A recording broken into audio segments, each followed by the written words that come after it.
Good day guys, so update lang tayo sa mga kalapati natin. Ayan. So meron tayong good news. So hindi ko alam kung good news ba o bad news yung i-update ko sa inyo. So yung kalapati natin nakapisa na nga. So pakita ko sa inyo mamaya mga kabi. So update muna tayo dito. So malapit na nga yung SDR mga kabi. Nire-ready na nung kasama natin to yung mga pang south natin. Ayan. Yung mga naiwan dito puro pang south to. Ayan. Yung choco, blue bar, ayan, ay mga pang south natin. Lima lang mga kaabi. So parang nawalan tayo ng isang kalapate mga kaabi. So ito isa. Ayan natin yun. Grabe yung paglulugo nila. Ayan. Pero pagwapo na to kasi matatapos na rin to sa paglulugon. So hindi katulad ng mga una na hindi pa nga sila nagbibihis. Napakapangit nga ng itsura. Ayan. So ito maganda yung pagkakalugo nito. Yung choco natin na to. Saka ito. Ayan. Ito mga kabi, mukhang ayaw pa maglugon. Ayan yung checkered natin na yun. So yung iba niya, naglugo na. Hindi katulad ng paglulugo nito. Mas gusto ko kasi yung paglulugo na ganito mga kabi sa kalapate. Ayan. Mas gusto ko yung ganyan lugon.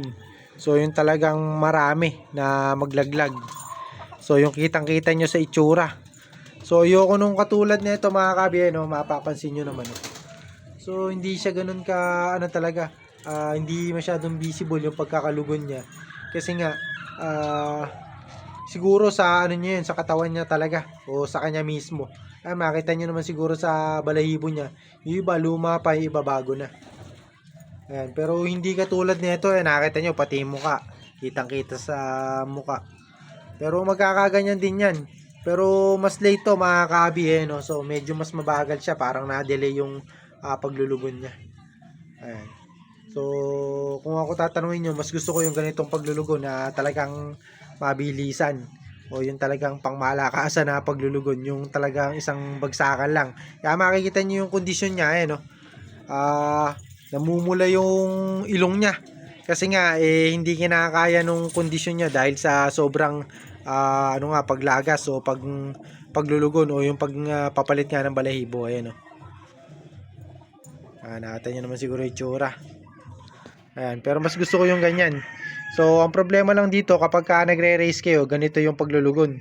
So kapag ka ganyan yung kalapate nyo at actual na derby o race nga ng kalapate nyo, so wag nyo na ituloy kasi nga mawawala lang. So kung minsan kasi ibang kalapate inaabutan talaga ng ganyan na paglulugon. So pagka ganito maglugon yung kalapate nyo, ipahinga nyo na lang sa susunod na race nyo na ilaban. So kasi walang mangyayari kapag ganyan yung kalapate nyo. Tingnan nyo yung itsura, no? Talagang lugon na lugon, buong katawan. Ayan. So hindi katulad nito yung iba natin na talagang mabagal sila maglugon. Ayan o, nakita nyo. Ayan. So ayan, naglulugo na rin. Parang choco na rin natin yan. Ayan. So yun, hindi ko alam kung ano. So nahiram na pala yung blue bar natin. So hindi ko alam kung nakahiram ng barako. Check ko mga kabi. So nahiram na isang kalapati natin. So check natin sa Stockbird kung nakahiram ng barako. So mukhang babae nga lang hiniram sa atin na kalapati. At hindi nakahiram ng lalaki. So hindi siya talaga humiram ng lalaki. Iputan pa isang kalapati. Sakto pag ipot nito tumama rito sa kalapati natin na ito nasa baba. Swerte yan baga ganyan, nakita nyo kakaipot lang kaiputan pa nasa baba. Ayan. So ito yung mga breeder natin sa mga susunod mga kabi. Wala pa tayong mga ipares dito. So baka mag-acquire ulit tayo ng kalapate. Barako naman pang pares nga sa mga binreed natin nun na in-stockbird. So medyo ayoko na itong mga kalapati natin dito. Ito isa nagmukhang basahan na isa. Ano nangyari dito? Naglulugon. Nagmukhang basahan Ayan o. Yan si Tatang pala yan. Isang Tatang natin. Wala na rin si Melia sa katandaan. So bali dalawa yan mga kabi ito. So ang good news pala natin, hindi ko alam kung good news o bad news mga kabi. Nakapisa na nga itong dalawa natin. So kaso ayaw nilang upuan yung inakay nila. Pakita ko sa inyo, titingnan natin kung buhay pa. So kahapon pa to mga kabi, yung isang itlog nila meron similya kaso hindi nga tinuloy na pagpipisa. Ang nangyari mga kabi, nabugok, kumbaga namatay sa itlog. So itinapon ko sa kalsada para makakain ng aso doon sa kapitbahay namin. Buo nga, buong buo yung laman, talagang hindi lang nakalabas. So yun yung unfortunate nga na nangyari dito. So hindi ko alam kung mabubuhay din yung nag-iisang anak nila dito. Kasi nga ayaw nga upuan. Kumbaga ayaw limlimin. So hindi ko alam kung sinusubuan. Check natin mga kabi. Pakita ko sa inyo. Ito, buhay pa ba? Nasaan na? Ayan o. Nangihina na. Ayan o. Ayaw kasing limliman. Ayop talaga yung mga are. Totodasin ko na rin mga are. Lulutuin na natin. Pagka hindi pa nilimliman. No? So ayaw nilang limliman. So hindi ko ginaloto. Kagabi ko lang chinek to mga kabi. Nakita ko nga hindi nga sila naglilimliman dito. Halikan ng halikan yung dalawa. Ayaw limliman. Tapos kinapa ko lang yung itlog nila kasi nga madilim. So hindi ko alam kung nakapisa na. Bali kinapa ko lang at nakita ko nga yung isang itlog malamig na. Tapos yung pati yung inakay nila, malakas pa naman sana yung inakay nila kaso ayaw nga nila subuan. Ewan ko kung ano nangyari. Siguro sa kabataan niya, sa edad nila.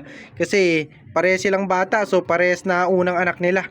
So mahirap pala pag ganito na parehas na bata yung pinagpares nyo. Hindi pa alam maging magulang. So hindi nila alam maging magulang. Parehas silang bobo. Kumbaga ayaw nilang upuan nga talagaan yung anak nila. So yan yung talagang common na nangyayari mga kabi. Kung minsan nga isa lang yung nabubuhay talaga sa mga anak nila. At isa lang yung nagkakasimilya pagka parehas bata. Or pag bata yung binread nyo. So bibigyan pa natin to ng dalawang chance. Yung dalawa na to, titingnan natin kung sakali na hindi mabuhay yung inakay nila ngayon. Pinakita ko nga sa inyo, buhay naman. Kaso malamig na nga. So balik gabi pa hindi nililimliman na itong dalawa. Ayan. So kaloko nga na itong dalawa na to. Ewan ko kung ano gagawin niya itong dalawa na rin. Pinakain ko naman kanina.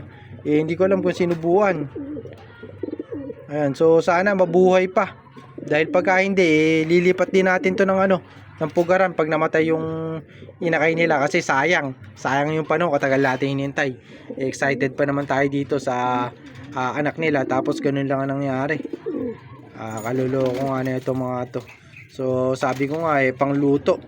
Ito 4,000 pa naman bili natin dito. Kaso pangluto pala pag ganito na ayaw maglimlim.